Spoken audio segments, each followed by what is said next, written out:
السلام عليكم. اليوم ان شاء الله راح نسوي كيكه طحين اللوز وجوز الهند. المواد راح اكتبهن ان شاء الله كلهن بدفتر الحجز. يلا راح نبدي نخلي المواد كلها. خلي الطحين الجافه اول مره. اوكي، بيكنج باودر. نخلط الخلطه زينه.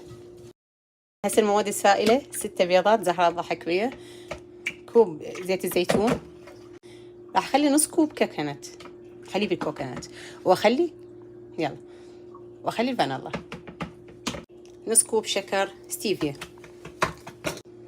هي المطحون خليت خاشوقه، وخليت مره ثانيه من الله فانيلا عافيه. هسه نخلط المواد الجافه ويا المواد السائله. شفت العجينه هيك تصير، مو عجينه كيكه ترى، هيك. هذا قالب الكيك خليت له شويه دهن وهيك اصفط. شفت العجينه هنا شلون صارت؟ هيك العجينه لازم. هذه العجينه مثل ما قلت لكم هيك صارت. اخذت نوعتها كميه خليتها هنا.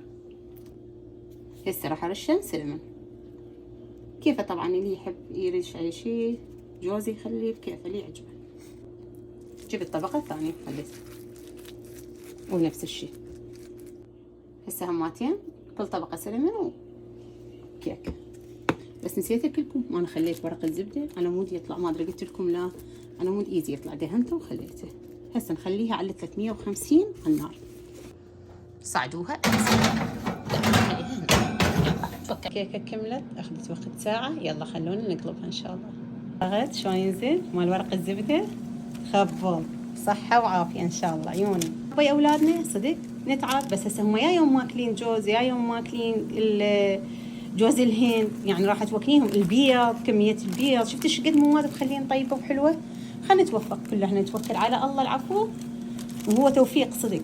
نتوكل على الله ونشتغل لاولادنا. يلا صحه وعافيه ان شاء الله.